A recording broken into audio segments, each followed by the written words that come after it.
श्री गुरु ग्रंथ साहिब की जय। जगत गुरु श्री चंद्र भगवान की जय। बाबा प्रीतम दास साहिब की जय। बाबा सिरू राम साहिब की जय। सबनी संत महात्माओं की जय। अपने अपने माता पिता गुरुदेव की जय। प्रथमे गुरु वंदना करा, फिर मनावा घड़ी। तृतीय सुमिरामा शारदा, मेरे कंठ करो प्रवेश। मेरे कांटो सभी कलेश। ओम गुरुर्ब्रह्मा गुरुर्विष्णु गुरुर्देवो महेश्वरा, गुरुर् साक्षात् परब्रह्म तस्मै श्री गुरुवे नमः। वक्रतुंड महाकाय, सूर्यकोटि समप्रभ, निर्विघ्नं कुरु मे देव, सर्वकार्येषु सर्वदा।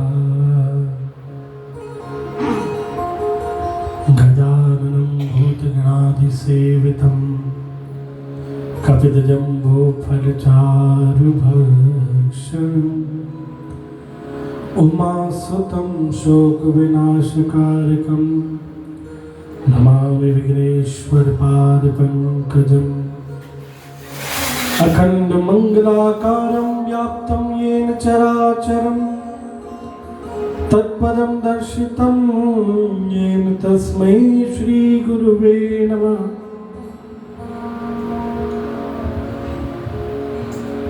या कुन्देन्दु तुषारहारधवला, या शुभ्रवस्त्रामृता, या वीणावरदण्डमण्डितकरा, या श्वेतपद्मासना, या ब्रह्माच्युत शंकर प्रभृतिभै देवै सदा वन्दिता।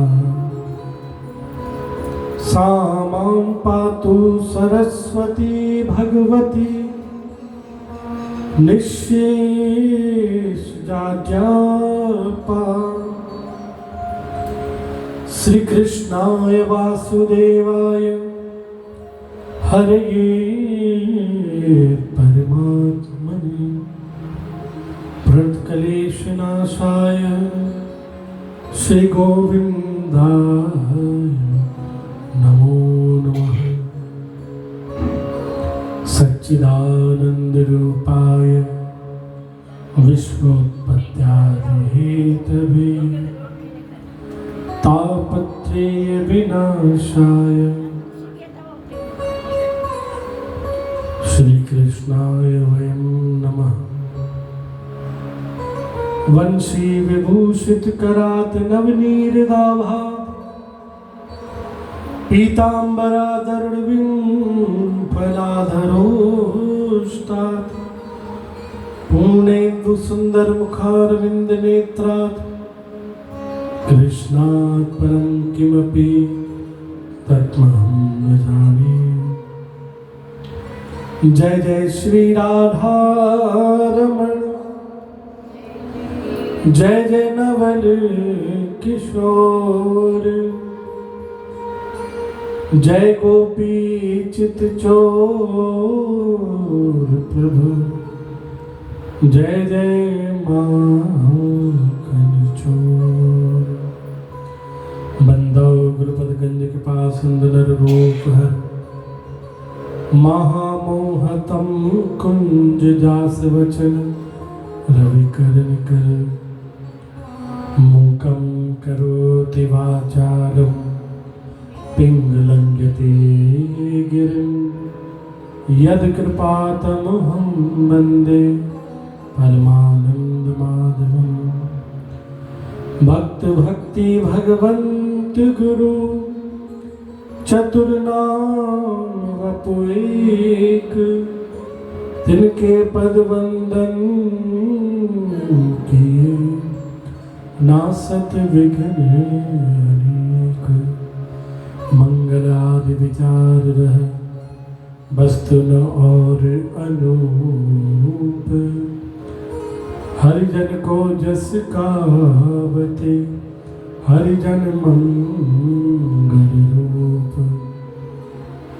संतन निर्णय कियो मत श्रुति पुराण इतिहास, भजबे को दोई सुध के हरि के हरिदास। श्री गुरु अग्रदेव आज्ञा दई, भगतन को जस गाओ। भवसागर के तरन को नाहिन और पाओ। चार जुगन में भक्त जे तिनकी पद की धूर, सर्वस सिर धर राखियो मेरी जीवन डोर। बार बार वंदन करां श्री नाभा आभायन, काढ़्यो गाभा वैद को श्री भक्त मार रस बैन। श्री प्रियादास के पद कमल पुन बंदो बारंबार, कीन भक्त रस बोधनी टीका अति सुख सा। हरिजियो आन बिराजियो कथा रसिक हरिदास। हरिजियो आन बिराजियो कथा रसिक हरिदास।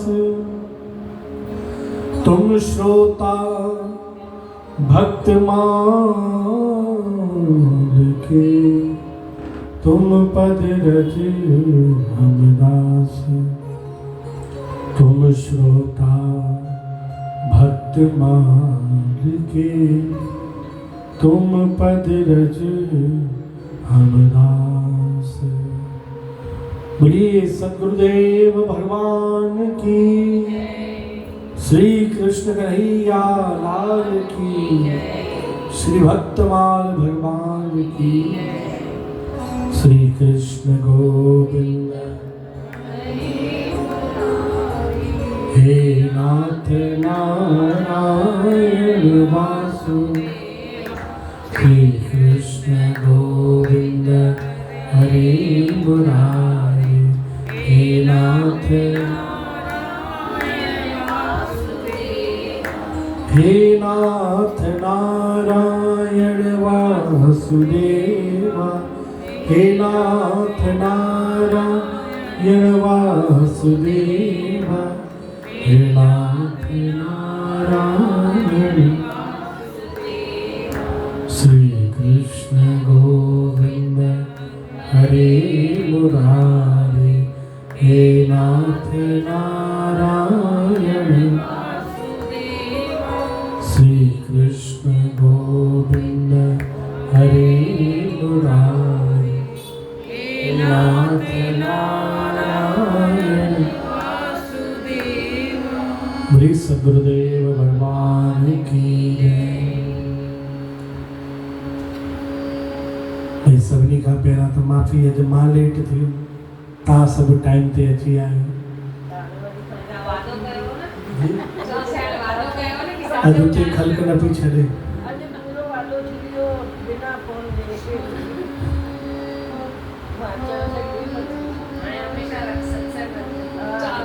पंज ॾींहं पूरा अचो न भई।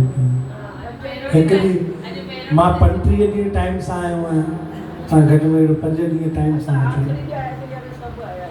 5 ॾींहं पूरा अचो न। अॼु कल्ह ई त पोइ बाक़ी अञा भरोसो न अथव पाण ते। चओ श्री राम, चओ जय श्री कृष्ण।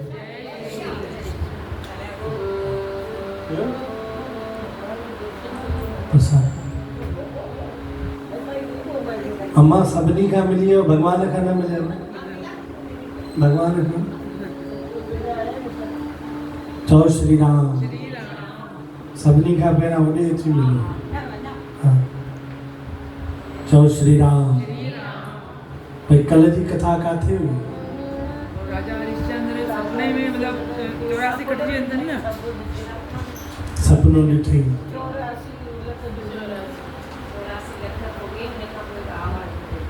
राजा हरिश्चंद्र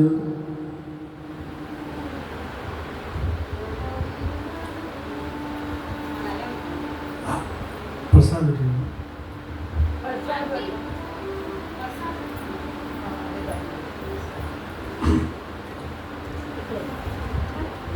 राजा हरिश्चंद्र जी के जीवन में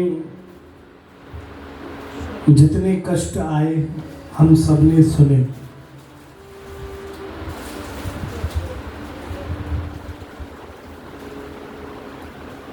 विचार करिए कि उन संकटों के बीच में भी राजा हरिश्चंद्र जी ने एक पल के लिए भी, एक क्षण के लिए भी अपना सत्य नहीं छोड़ा, अपना धर्म नहीं छोड़ा। बोलो राधे श्याम। राधे श्याम। बिना माइक के आवाज अच्छी थी वैसे? तो वही खोड़ा। तो श्री राम। श्री राम। इतने संकटों के बीच में भी राजा हरिश्चंद्र जी ने अपना धर्म नहीं छोड़ा, सत्य नहीं छोड़ा। विचार करिए, इस संकटों में से शायद 1% भी दुख हमारे जीवन में जब आता है, हम अपने कर्मों को तो भूल जाते हैं, हम भगवान को कोसने लगते हैं। जबकि यहाँ पर हमने अभी राजा हरिश्चंद्र जी का जो इतिहास सुना है कि राजा हरिश्चंद्र तो ठीक है, उनके राज्य में जितने लोग थे उनमें से भी कोई अधर्म नहीं करता था, उनमें से भी किसी को धर्म के प्रति मान नहीं था, किए हुए कर्म के प्रति मान नहीं था। इतना ज्ञान होने के बाद भी वो अभिमानी नहीं थे, धन वैभव होने के बाद भी कोई अभिमानी नहीं था। विचार करने योग्य है कि हम कलयुगी जीव तो अपने कर्मों का फल भोगते हैं। उन कर्मों का फल भी जब दुखों के रूप में आता है तो हम भगवान से उसी वक्त शिकायत करने लग जाते हैं, उसी वक्त हम भगवान से लड़ने बैठ जाते हैं कि आपने हमें ये दुख क्यों दिया। उस वक्त हम भूल जाते हैं कि जो हमने कर्म किए हैं उन्हीं कर्मों के फल स्वरूप हमारे पास यह दुख आए हैं, हमारे कर्मों को काटने आए हैं। बोलो जय श्री कृष्ण। जय श्री कृष्ण। देखो, जब सुख आते हैं तो वो भी हमारे कर्म काटते हैं, दुख आते हैं वो भी हमारे कर्म काटते हैं। दोनों में फर्क क्या है? जब सुख आते हैं वो हमारे पुण्य को काटते हैं, जो हम पुण्य कमाते हैं, और जो दुख आते हैं वो हमारे पापों को काटते हैं। अब विचार करो, सुख अच्छे कि दुख अच्छे? सब जवाब नहीं दे रहे। दुखी अच्छे। बात समझे नहीं लगता है, समझे भाई? जो हम पुण्य कर रहे हैं, जो धर्म करके हम पुण्य कमा रहे हैं, तो जो हमारे जीवन में सुख आ रहे हैं ना, वो सुख आकर हमारे पुण्यों को खा जाता है। और जब दुख आता है, हम बुरे कर्म कर कर पाप कमाते हैं, वो पाप को काटता है दुख। पर हम भगवान से क्या मांगते हैं? सुख की दुख? सुख मांगते हैं कि भगवान हमारे जीवन में सिर्फ सुख ही सुख हो, दुख की कोई भी जगह ना हो। तो जब मांगते सुख है, सुख आ गए हमारे पास, तो वो दुख हमारे पुण्य खाते जाएगा, खाते जाएगा, खाते जाएगा। एक दिन ऐसा आएगा कि हमारे पुण्य सारे खत्म हो जाएंगे और पापों का भंडार लगा पड़ा होगा, वो हमने खर्च ही नहीं किए, उसके बदले हमने दुख लिए ही नहीं। बोलो जय श्री कृष्ण, बोलो राधे श्याम। तो जो हमारे पास सिर्फ पाप पाप इकट्ठा हुआ है, तो जिस व्यक्ति का पाप जितना ज्यादा होता है, उस व्यक्ति पे कलयुग का प्रभाव ज्यादा होता है। और व्यक्ति पर जितना कलयुग का प्रभाव ज्यादा होगा, उतना वह भक्ति से दूर होगा, उतना वह सत्संग से दूर होगा, उतना नाम से दूर होगा, उतना भगवान से दूर होगा। और जैसे जैसे पाप कटने लगते हैं, व्यक्ति का मन निर्मल होता है, खुद ब खुद उसे चित्त में भगवान याद आते हैं। बोलो जय श्री कृष्ण, जय श्री कृष्ण, बोलो राधे श्याम। राधे श्याम। तो भाव हमेशा यही रखें, चाहे सुख आए चाहे दुख आए, जिस भी परिस्थिति में हम रहें, दोनों परिस्थितियों में हम भगवान से कभी कुछ मांगे नहीं।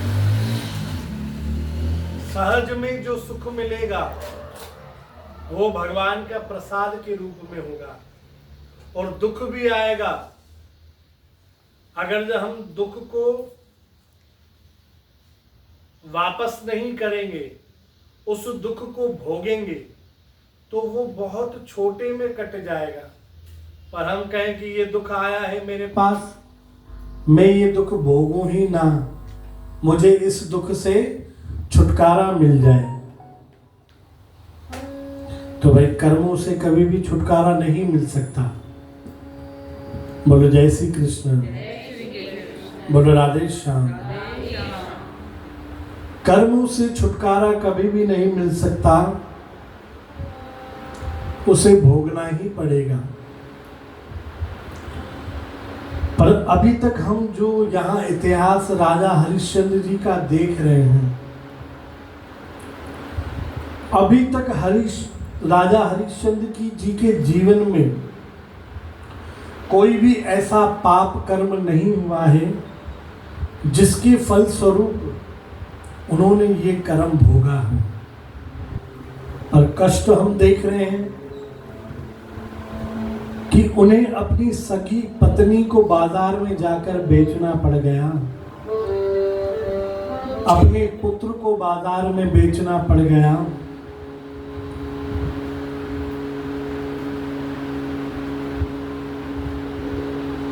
विचार करिए कि ऐसा कष्ट क्या उन पर बीती होगी,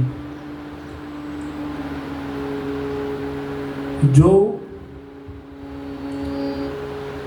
इस कष्ट के होते हुए भी उन्होंने थोड़ी सी भी हिचक नहीं की।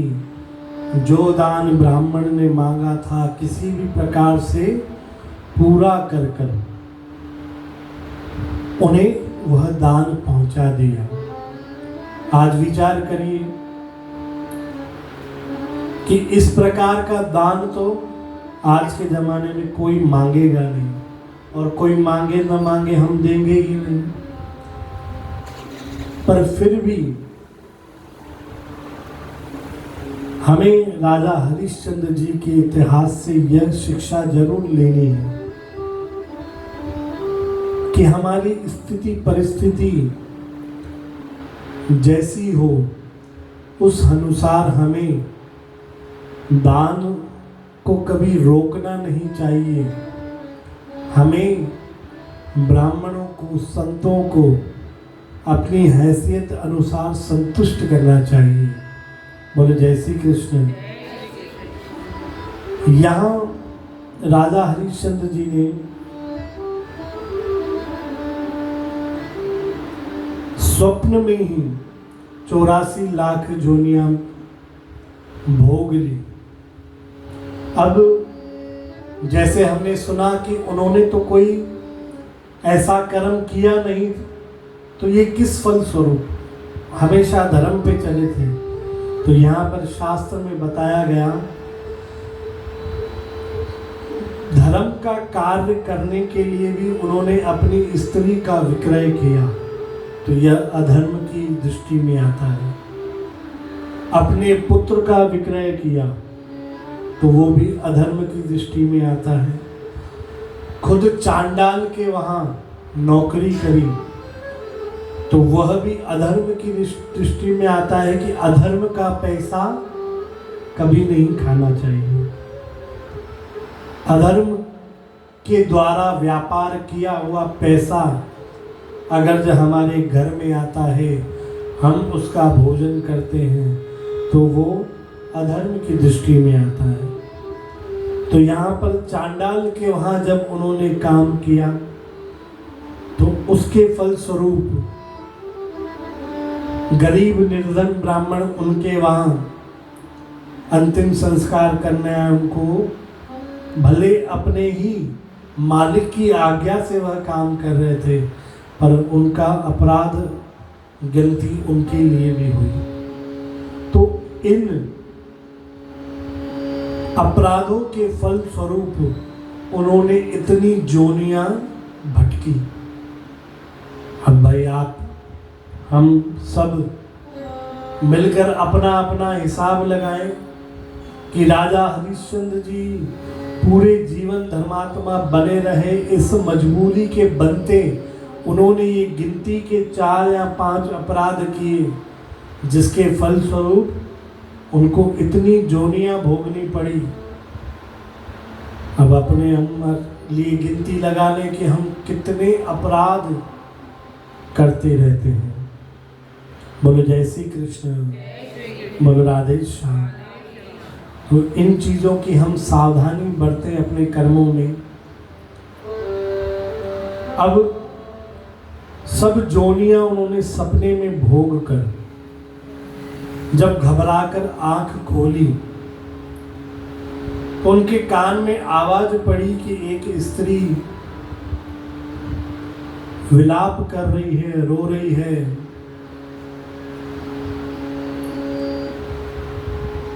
और अपने पुत्र को लेकर उस शमशान में इधर उधर भटक रही है पागलों की तरह।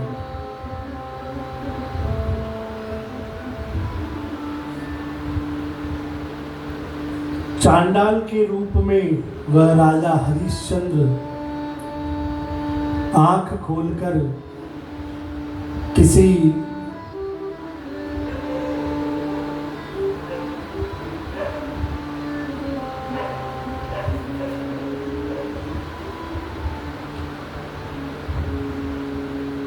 देह को अग्नि दे रहे थे। इधर प्रवीण चांडाल ने जब देखा कि राजा हरिश्चंद्र की पत्नी अपने मरे हुए पुत्र रोहित को लेकर यहाँ इधर उधर भटक रही है, देखा हरिश्चंद्र जी के पास जाएगी तो ये अपना काम छोड़कर उसके साथ हो जाएगा। प्रवीण चंडाल ने किसी व्यक्ति को भेजा, वह दौड़कर राजा के पास पहुंचा। राजा को उस व्यक्ति ने कहा कि कोई पिशाचनी किसी बालक को मारकर इधर उधर घूम रही है। राजा ने सैनिक भेजे, पूरे नगर में हल्ला पटवा दिया। अब सारे नगर वाले आकर उस पिशाचिनी को आकर पत्थर से मारने लगे, और इधर वो अपने पुत्र को लेकर इधर उधर घूम रही है कि मैं इसे अग्नि संस्कार कैसे करूं। और उसे भी पता नहीं है कि जिस शमशान में मैं खड़ी हूं, मेरे पति राजा हरिश्चंद्र और इस रोहित जो बालक मृतशैया पर है, उसके पिता भी यहीं पे चांडाल का काम कर रहे हैं, मसानी का काम कर रहे हैं। जब देखा खूब सारे लोग इकट्ठा हो गए, किसी स्त्री को पत्थर मार रहे हैं। प्रवीण चांडाल ने अपना डंडा दिया हरिश्चंद्र को, जाओ यह पिशाचनी हमारे शमशान में घूम रही है, इसे डंडा मारकर भगाओ। और उस वक्त राजा महर्षि विश्वामित्र जी ने अपने तेज के प्रभाव से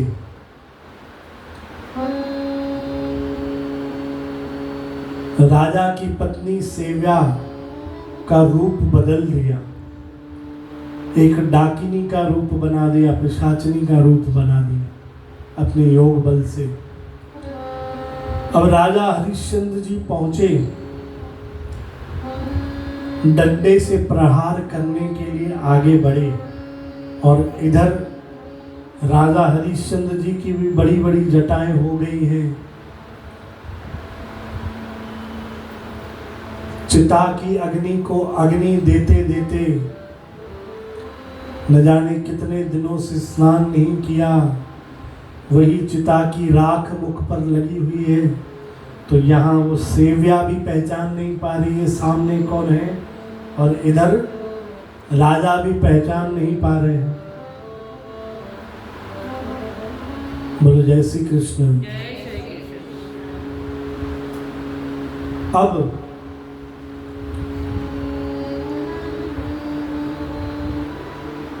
वह स्त्री यानी महारानी उस समय अपने मरे हुए पुत्र से बैठकर बात कर रही है, और सब जने जो खड़े हैं देख रहे हैं। राजा हरिश्चंद्र जी भी डंडा लेकर खड़े हैं, और वह महारानी सेव्या अपने पुत्र रोहित से बात कर रही है कि जब तुम्हारा जन्म हुआ था, ब्राह्मणों ने कहा था तुम चक्रवर्ती सम्राट बनोगे, पर कैसा ये दुर्भाग्य है, कैसी लीला है परमात्मा की, तुम्हारी असमय मृत्यु हो गई। तुम्हें 5 वर्ष की आयु में तुम्हारे पिता को बेचना पड़ गया। मैं कैसी दुर्भाग्य पत्नी हूँ जो अपने पति को छोड़कर जाकर किसी और की दासी बनी, और मैं तुम्हें संभाल भी नहीं पाई, और आज मुझे सबने डायन घोषित कर दिया है, मारने का आदेश दे दिया है। यह बात जब सुनी, राजा हरिश्चंद्र जी को आवाज से बोध हुआ कि भले रूप कोई भी हो, यह तो मेरी पत्नी है, और इसके हाथ में जो बालक है यह तो मेरा ही बालक है। अब डंडा फेंक कर ज़ारों ज़ार राजा हरिश्चंद्र जी भी रोने लगे। अपने मरे हुए पुत्र को जाकर गले से लगाया, कहने लगे ये क्या हो गया। महारानी सेव्या ने बताया कि ब्राह्मण के यहाँ देव पूजा थी, उस देव पूजा के लिए पुष्प बिल्व पत्र आदि इकट्ठे करने वन में गया था, उसे काले नाग ने डस लिया। और यहाँ शास्त्रों में बताया है वह काला नाग कोई और नहीं, साक्षात महर्षि विश्वामित्र जी ही थे, जो सांप का भेष धारण कर कर जाके उस रोहित को, उस राजकुमार को जाकर डस लिया।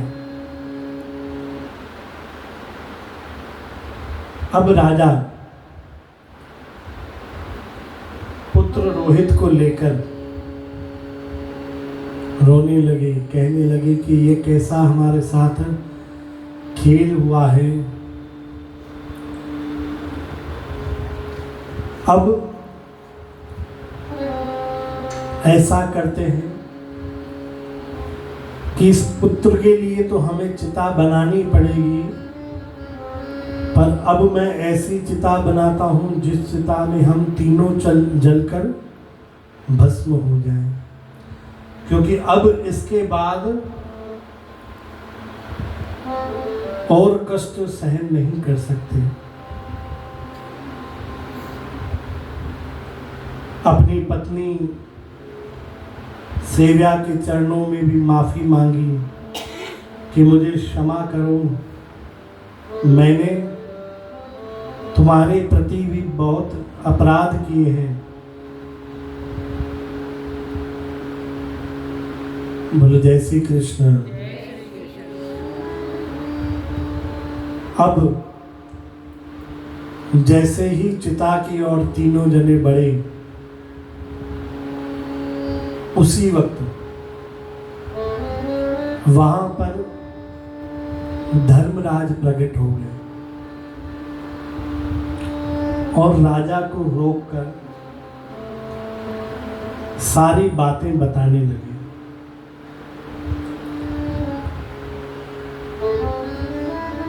बोलो जय श्री कृष्ण, बोलो राधे श्याम। धर्मराज कहने लगे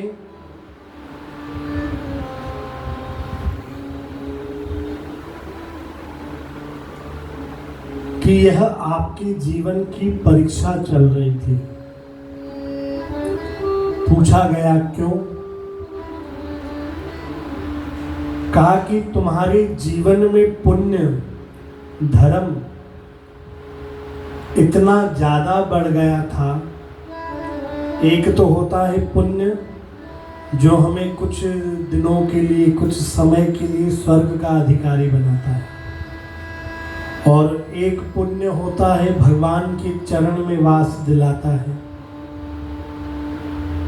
पर धर्मराज बताने लगे कि तुम्हारा धर्म तो उससे कई गुना ज्यादा हो गया था।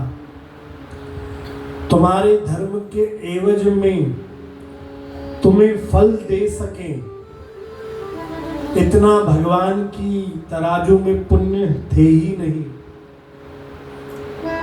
तो सभी देवताओं ने मिलकर विचार किया, क्या सच में राजा हरिश्चंद्र इतने धर्मात्मा हैं? क्या अपने धर्म और सत्य में इतने बलवान हैं? सब देवी देवताओं ने आपस में विचार कर परीक्षा लेने की ठानी। तब महर्षि विश्वामित्र जी ने परीक्षा लेने के लिए आगे आए, और जो ब्राह्मण तुम्हारी स्त्री का क्रय कर लेकर गए वह भी देवता ही हैं,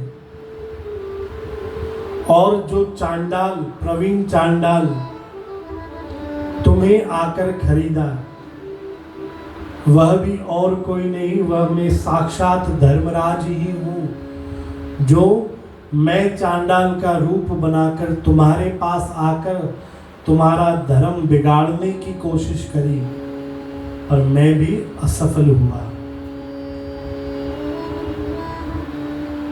और तुम्हारे पुत्र को भी देव आज्ञा से विश्वामित्र जी ने ही काले नाग का स्वरूप बनाकर आके डसा है।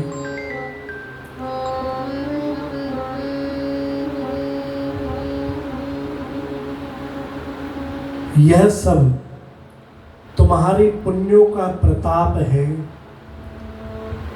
जो देवी देवता भी मजबूर हो गए कि इतने ज्यादा पुण्यों का हम इनको क्या फल दें। पर अब जाकर निर्णय हुआ है, तुम कुटुंब सहित परमात्मा के लोक में एक अपना अनंत लोक बनाकर वास करोगे।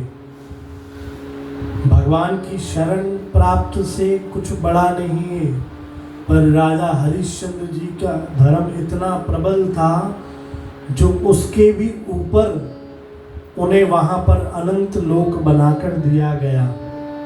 भगवान भी विचार में पड़ गए कि इतने धर्म का मैं क्या फल दूं। अब आकाश से पुष्प वर्षा हुई, अमृत वर्षा हुई।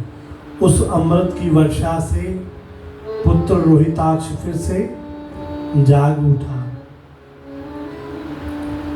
अब सारे देवी देवता मिलकर राजा हरिश्चंद्र जी के लिए विमान लेकर आए।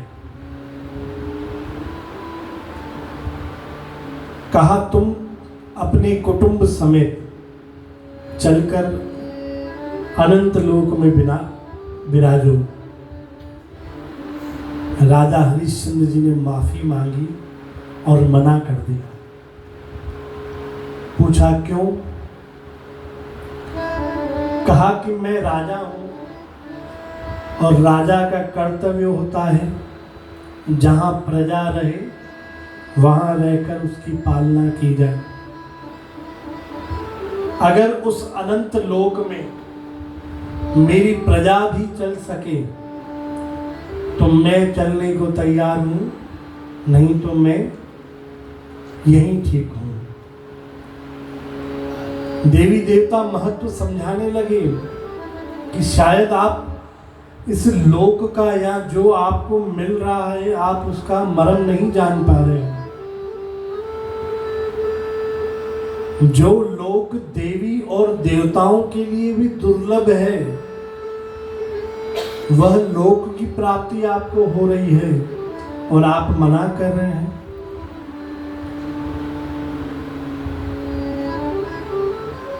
जो आपके अयोध्या वासी हैं उनको समय अनुसार जैसे उनके कर्म होंगे उनकी गति वैसी होगी, पर हम आपके कर्म के बदले उन्हें वो गति नहीं दे सकते। तो राजा ने मना कर दिया कि मैं भी वह गति नहीं लेना चाहता और देवी देवताओं को नमस्कार कर कर वापस अयोध्या की ओर गए। जाकर अपनी प्रजा से मिले, रोहित को वहां का राजा बनाया। अब देवी देवता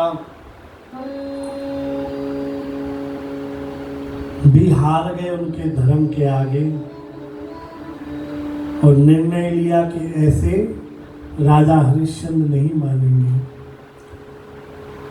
बताया जाता है कि पूरे चारों युगों में यह एकमात्र एक घटना है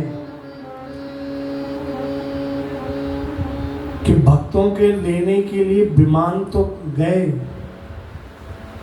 पर यह घटना एकमात्र ऐसी घटना थी जिसमें पूरे के पूरे नगर को, पूरे के पूरे राज्य को लेने के लिए सैकड़ों विमान पहुंचे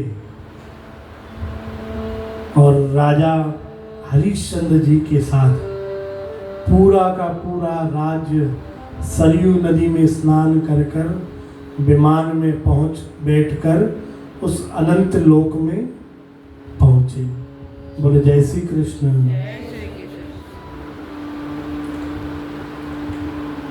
बोले राधे श्याम। ऐसे राजा हरिश्चंद्र जी को हम बारों बार प्रणाम करते हैं कि ऐसी भक्ति, ऐसी सहनशीलता, ऐसा धर्म, ऐसी सच्चाई हमको भी अपने जीवन में प्राप्त हो। इसी कामना के साथ बार बार राजा हरिश्चंद्र जी को हम नमस्कार करते हैं। अच्छा, जब यह तो राजा हरिश्चंद्र जी का इतिहास हमने पूरा शुरू से आखिरी तक सुना। अब राजा हरिश्चंद्र जी के जीवन में जब यह घटना हुई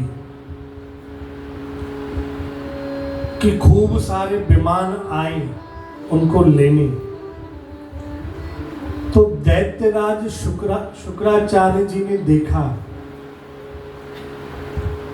कहा कि इतने विमान लेने के लिए मेरे जीवन में भी पहली बार ऐसा हुआ है जो इतने सारे लोगों को मात्र एक व्यक्ति के धर्म के कारण जाने को मिला। एक व्यक्ति के धर्म के कारण इतने लोग तर गए। उस वक्त शुक्राचार्य जी ने अपनी वाणी कही, राजा हरिश्चंद्र जी की स्तुति करी। हरिश्चंद्र समो राजा न भूतो न भविष्यते। कहा कि राजा हरिश्चंद्र जी जैसा राजा न पहले हुआ है न कभी भविष्य में होगा। और कहा, जो भी व्यक्ति इस राजा हरिश्चंद्र जी के चरित्र को सुनेगा या पढ़ेगा, तैन वेदाः पुराणानि सर्वे मंत्रा सूर्य ग्रह,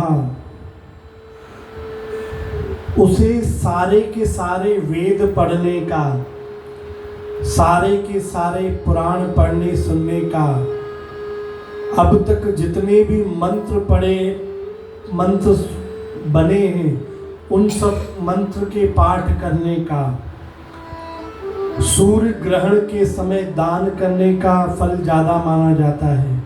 तो कहा वो फल भी उस व्यक्ति को मिलेगा जो इस राजा हरिश्चंद्र जी के चरित्र को सुनेगा। यह शुक्राचार्य जी ने अपनी वाणी में कहा है। वह दुखों से छूट जाएगा और परम सुख को प्राप्त करेगा।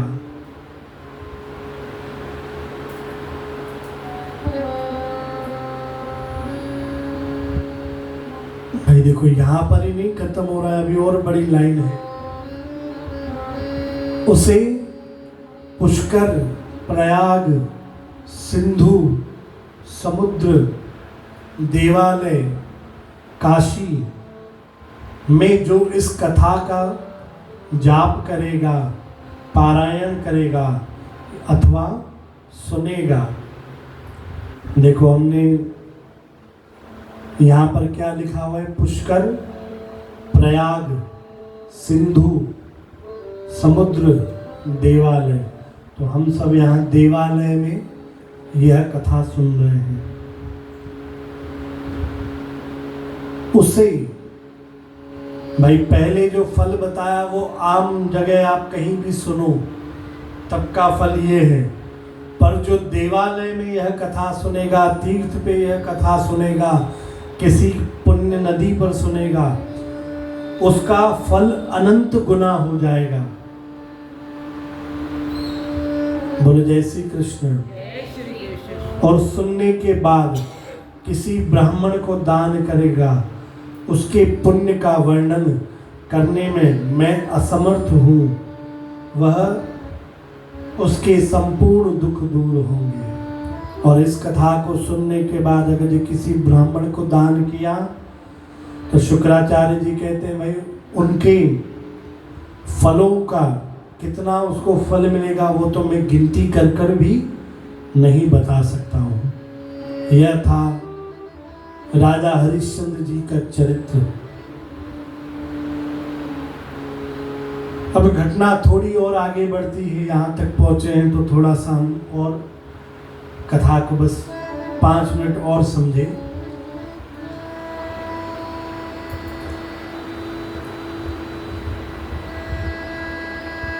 राजा हरिश्चंद्र जी रघुकुल से हैं। उनके कुल ब्राह्मण हैं वशिष्ठ जी। जैसे हमारे फैमिली डॉक्टर होते हैं, हमें कुछ भी होता है तो हम तुरंत फोन लगा देते हैं कि भाई हमें ये तकलीफ है, तो उसका जो इलाज होता है वो तुरंत बता देते हैं। तो समझ लो जो कुल गुरु होते हैं वो फैमिली डॉक्टर के हिसाब से होते हैं। तो कथा में आया कि जब राजा हरिश्चंद्र जी के ऊपर यह व्यथा आई, तब उनके कुलगुरु कहाँ थे? तो बताया गया राजा गुरु वशिष्ठ जी उस वक्त 12 साल के लिए तप के लिए गए थे, तपस्या के लिए गए थे। गुरु वशिष्ठ जी जब वापस आए, उन्होंने सारी घटना सुनी। सारी घटना सुनी, क्रोध आया महर्षि विश्वामित्र के ऊपर। उनके पास पहुंचे, कहने लगे कि तुमने मेरे 100 पुत्रों को मार दिया, मुझे इतना क्रोध नहीं आया, पर तुमने मेरे प्रिय शिष्य हरिश्चंद्र को दुख दिया है, जो अपने धर्म पे हमेशा कायम है, सत्य पे हमेशा कायम है।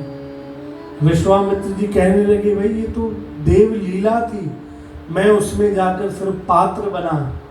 कहा फिर भी तुमने सही नहीं किया, इतने ज़्यादा जो तुमने उसे कष्ट दिए हैं मैं सहन नहीं कर पा रहा हूँ। जाओ, मैं तुम्हें श्राप देता हूँ, जाकर बगुला पक्षी बनो। अब इधर विश्वामित्र भी कम नहीं थे, उन्होंने भी झट कह दिया तुमने मुझे बिना बात समझे श्राप दिया, मैं भी तुम्हें श्राप देता हूं, तुम डीग पक्षी जाकर बनो। अच्छा देखो, जब हम ये सुनते हैं तो हमें भी लगता है ना शायद हमें भी कुछ होना चाहिए था, श्राप देने की शक्ति। कोई हमारा बुरा करे और मैं तुम्हें श्राप देता हूँ तुम्हारी नाक बड़ी हो जाए, मैं तुम्हें श्राप देता हूँ तुम्हारे कान कट जाए। मन में इच्छा तो होती होगी ना भाई हमें भी शक्ति मिल जाए ऐसे। मना कर रहे हो कि मन में सबके लड्डू फूट रहे कि काश इस कलयुग में होगा ही नहीं ना ऐसा। जैसे ही कलयुग आया, भगवान ने वो शक्ति छीन ली, क्योंकि सतयुग त्रेता द्वापर तक जो व्यक्ति थे वो दूसरों के लिए जीते थे। कलयुग का व्यक्ति सिर्फ अपने लिए ही जीता है। और माफ करना, बहुत ही कठोर बात बोल रहा हूँ, सगे माता पिता हो, सगा पुत्र हो, वो भी अपने लिए जीता है। बहुत कठोर बात है, आप में से कोई मानेगा नहीं, पर समय आने पर वो चीज हमें दिख जाती है। और हम आज के हाल देख ही रहे हैं, हम थोप देते हैं बहुओं के ऊपर कि जड़े का नो आई मुझे पुत्र हतमा। भाई जिस बेटे को आपने 20 साल 25 साल 30 साल पाला, आप 30 साल में अपना नहीं कर पाए तो 6 महीने में वो बेचारी कहां से बिगाड़ लेगी। वो कलयुग का प्रभाव है, किसी एक का दोष नहीं है कि बहू ने आके बिगाड़ दिया या कुछ हुआ, नहीं, यह कलयुग का प्रभाव है। तो हम बात यहीं पे रहे भाई, कलयुग में तो जी ही रहे, देख ही रहे। तो यहां उन्होंने श्राप दे दिया, एक दूसरे को श्राप मिल गए। अब बगुला जो पक्षी बना था वो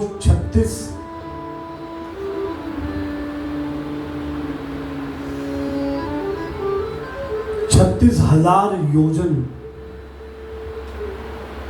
और इधर जो डीग पक्षी बना था 2000 योजन। जो हमने हनुमान चालीसा का सुना था ना, 2000 योजन में कितने हुए? हनुमान चालीसा में बताया था ना कि यहां से सूरज की दूरी कितनी है, भूल गए? बोलो जय श्री कृष्ण। 24,000 किलोमीटर। बोलो जय श्री कृष्ण। तो इतने विशाल रूप के पक्षी दोनों बन गए। अब आपस में लड़ने लगे, एक दूसरे को चोंच मारने लगे, पंखों से मारने लगे, अपने पंजों से मारने लगे।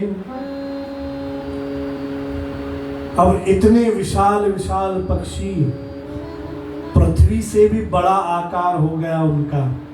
जब एक दूसरे को मारने लगे तो पृथ्वी टूटने लगी, पृथ्वी को कष्ट होने लगा, पृथ्वी रसातल में जाने लगी। उस वक्त ब्रह्मा जी प्रकट हुए। ब्रह्मा जी, भाई आप सोचोगे कि हम तो राजा हरिश्चंद्र जी का इतिहास सुन रहे थे, यहाँ हम पक्षियों की लड़ाई क्यों सुने? तो भाई यहाँ से बिना वजह आपको कोई भी बात नहीं सुनाई जाएगी। हर चीज के पीछे फल, कुछ न कुछ बात है। तो यहाँ जब वो लड़ने लगे, ब्रह्मा जी बीच में आए, दोनों की लड़ाई शांत करवाई, दोनों अपने अपने रूप में वापस आए। उन्हें बोध हुआ कि हम गलत कर रहे हैं, ऋषि होके ब्राह्मण होकर लड़ रहे हैं, गलत कर रहे हैं। दोनों ने अपनी अपनी गलती की माफी मांगी, पर फिर भी विश्वामित्र जी ने कह दिया कि तुमने देव कार्य के ही लिए ही सही मेरे शिष्य को तुमने दूर भेजा। अब आगे तुम्हें कार्य की जरूरत पड़ेगी, तब तुम इसी कुल के चिराग को मांगने आओगे, और अपने कार्य, जब तक इस कुल का चिराग तुम्हारे पास नहीं आएगा तब तक तुम्हारा कार्य। अब बताओ, यहाँ भी कथा आपने सुनी थी राम अवतार में। वशिष्ठ जी राजा दशरथ से किसे मांगने गए थे?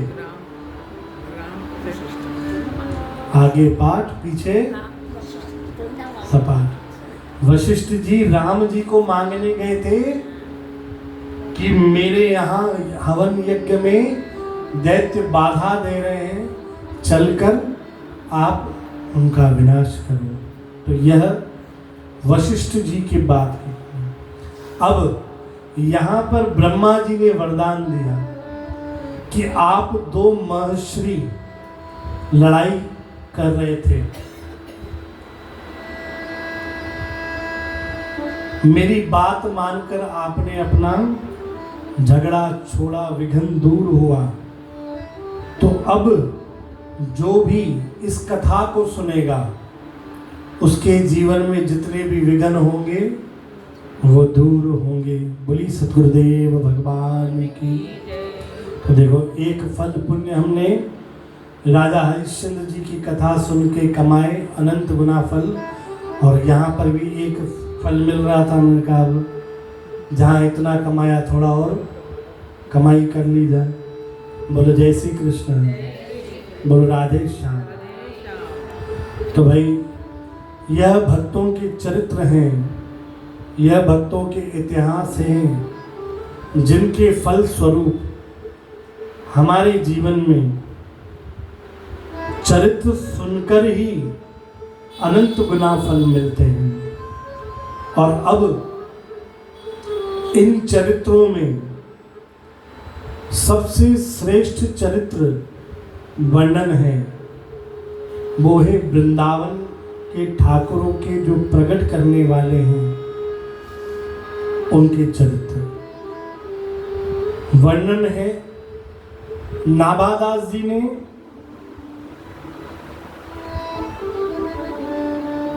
बहुत सारे भक्तों के चरित्र लिखे। फिर अग्रदास जी के पास गए, अग्रदास जी से विनती करी कि मैंने बहुत सारे संतों का, भक्तों का चरित्र उजागर किया है दर्शन कर कर, पर अभी तक मेरे चित्त में श्री धाम वृंदावन के भक्तों का चरित्र स्मरण नहीं आ रहा है। मैं कैसे उनका चरित्र वर्णन करूं? कहा कि तुम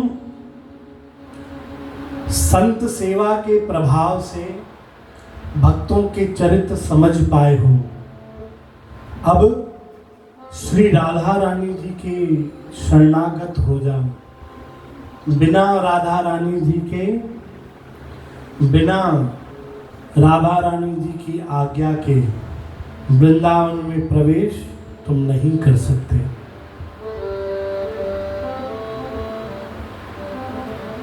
हम आज जिस वृंदावन को देख रहे हैं, विचार करो, वृंदावन में जब जाते हैं राधे राधे राधे राधे सुनते हैं, तो ये वृंदावन जो है आदि अनादि काल से है।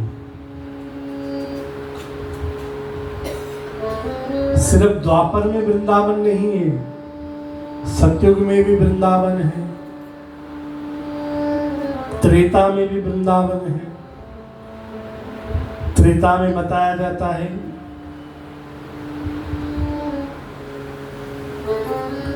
राम जी के सबसे छोटे भाई शत्रुघ्न मथुरा के राजा थे, यानी वृंदावन है।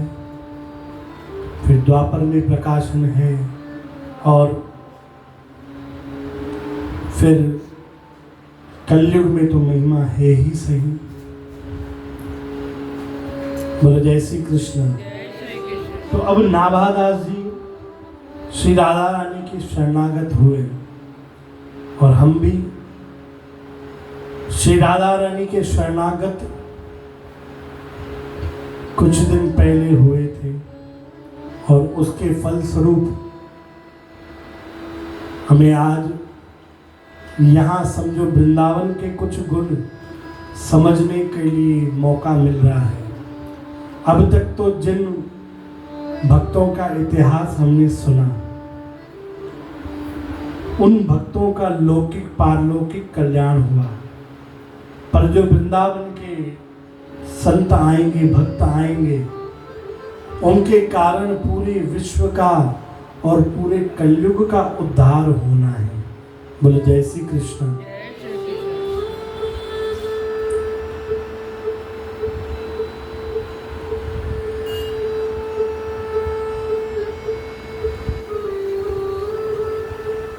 द्वापर के अंत में श्री कृष्ण भगवान ने ब्राह्मणों के श्राप के बहाने से पूरे यदुवंश का संहार करा दिया। ये घटना तो आपने सुनी होगी ना, कथा सुनी?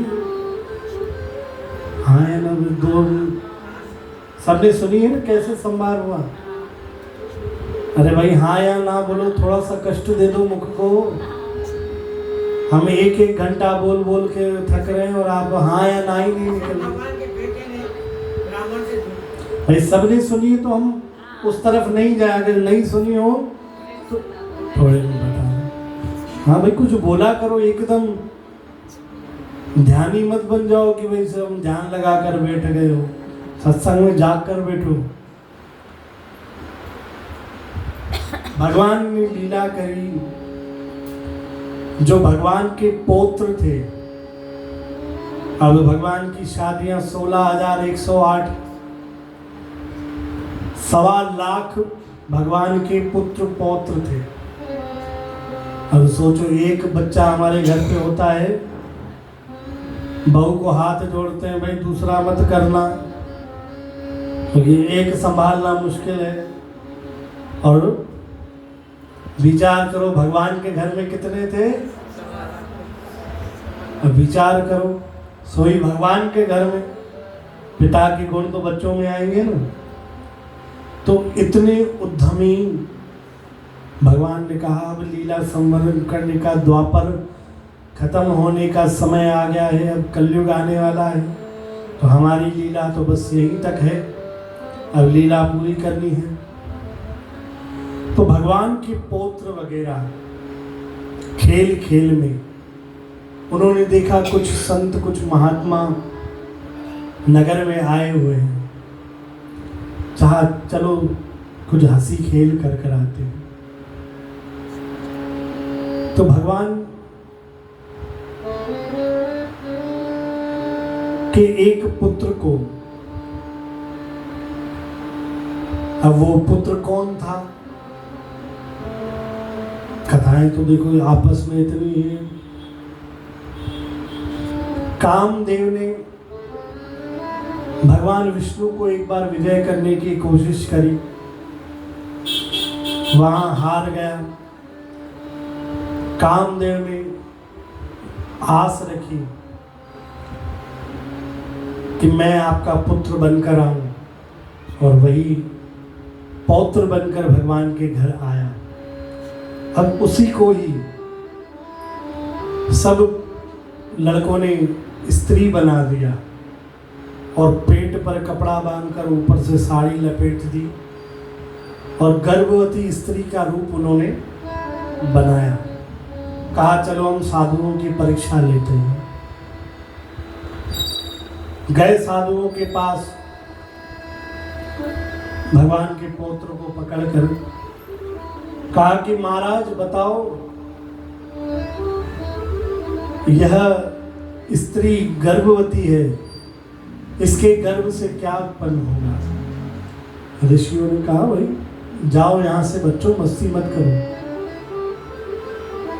एक बार मना किया, 2 बार, पर जब उनकी उद्दंडता बढ़ती गई, ऋषि ने क्रोध में आकर श्राप दे दिया कि इसके गर्भ में न पुत्र है न पुत्री है, इसके गर्भ से जो उत्पन्न होगा उससे तुम्हारे पूरे कुल का विनाश होगा। अब वह सब डर गए। बालक दौड़ के भाग के घर पहुंचे तो जिसने नकली गर्भ बांधा था, कपड़े बांधे थे, उसके पेट में बहुत दर्द होने लगा।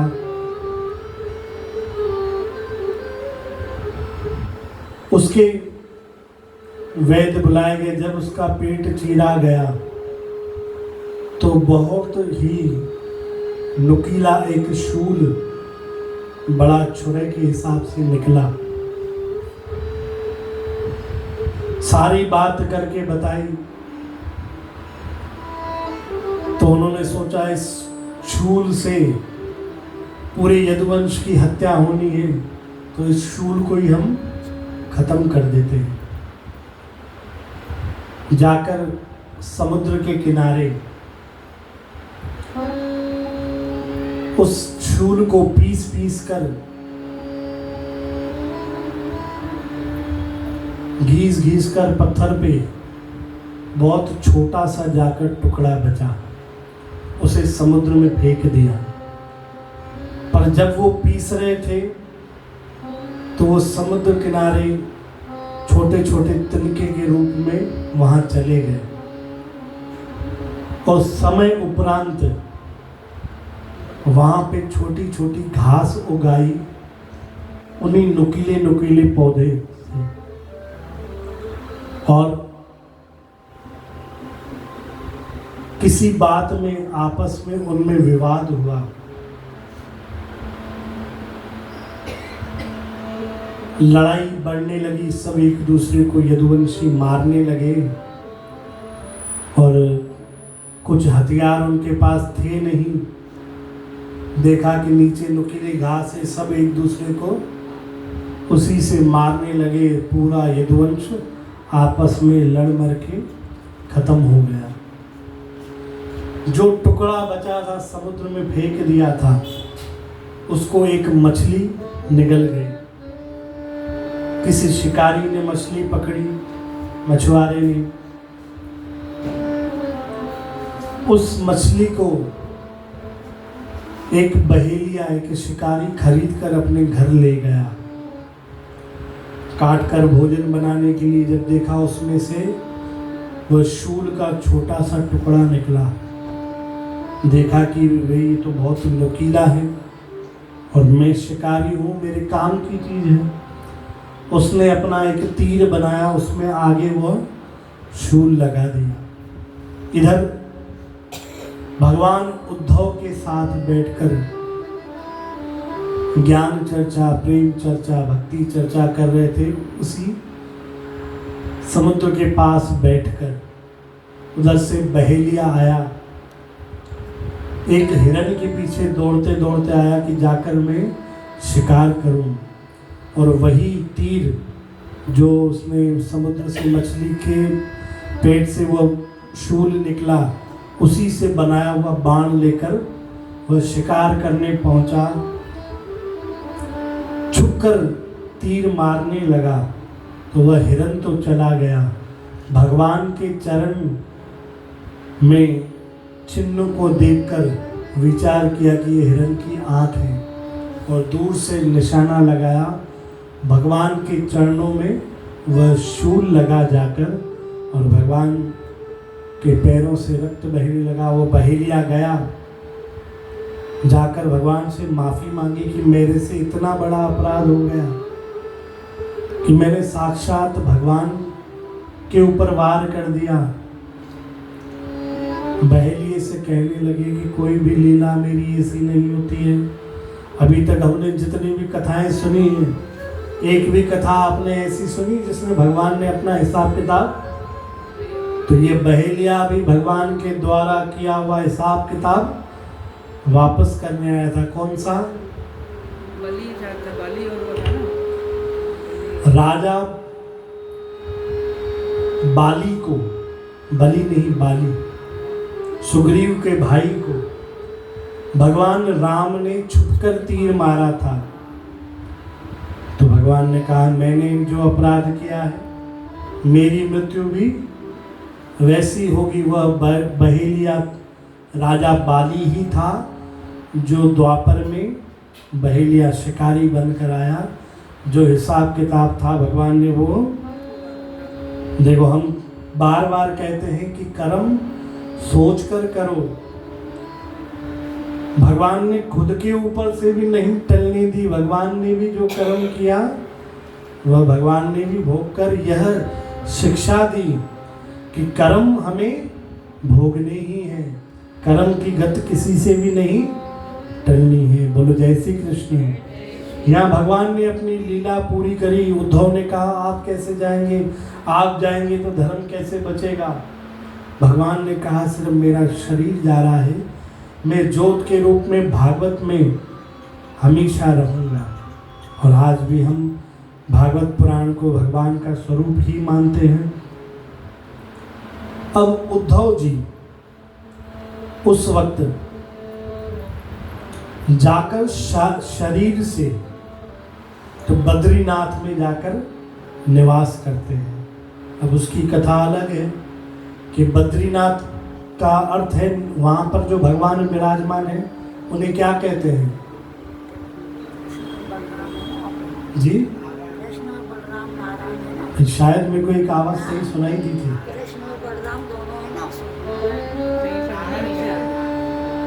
नर नारायण, नारायण के रूप में भगवान निवास कर रहे हैं और नर अर्जुन वहाँ पर बद्रीनाथ में अपने सखा अर्जुन के साथ भगवान विराजमान है, नर नारायण भगवान के रूप में।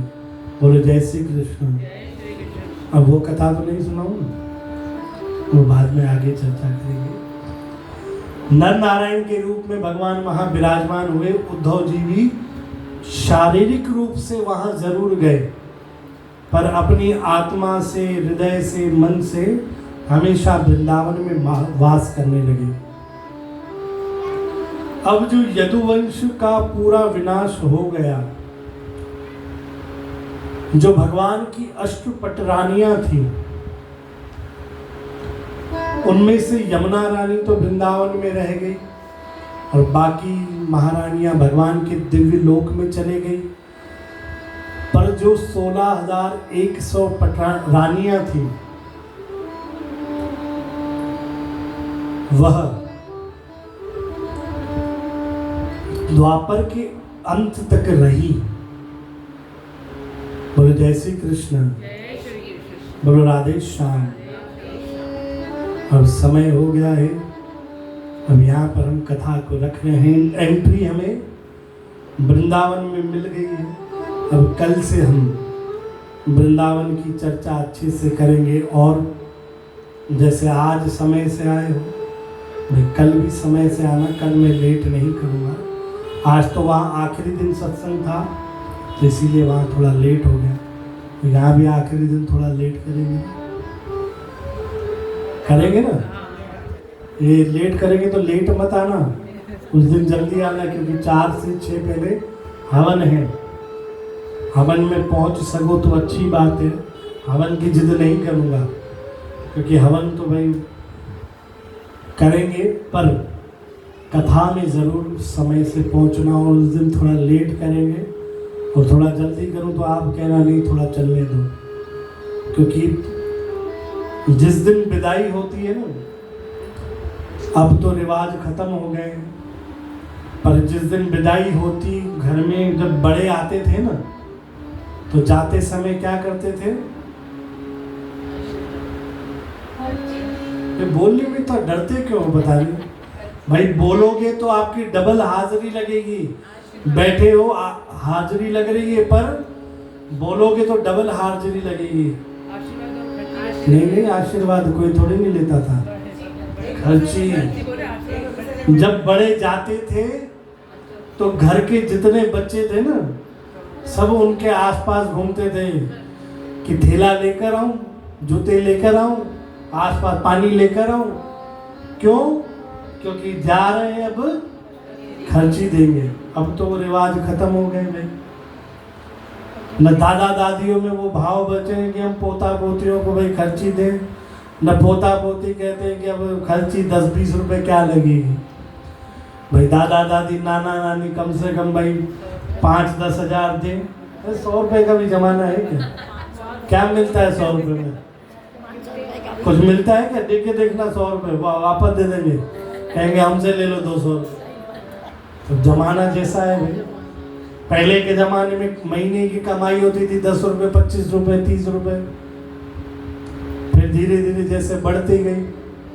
पर आज जब 1-1 लाख रुपए जो कमा रहे हैं, लड़कियां मुंह बना रही है 1 लाख बस। अरे बहुत कम है, कम से कम 2-3 लाख तो होने चाहिए, फिर हम शादी करें। तो भाई ऐसे में खर्ची 100 रुपये क्या लगेगी बच्चों को? तो कम से कम 5-10 हज़ार तो खर्चियाँ दिया करो, तो पोता पोती आपके पीछे घूमे।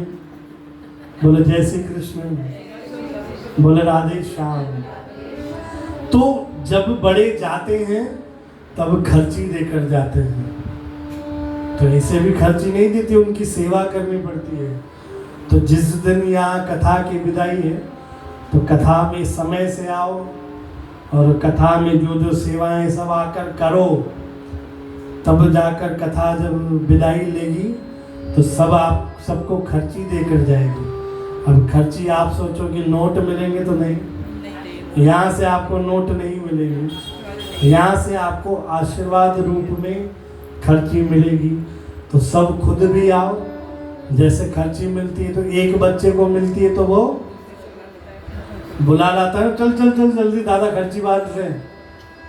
तो ऐसे ही आप भी दूसरों को भी लेकर आना, चलकर आकर यहाँ आशीर्वाद रूप में खर्ची लो।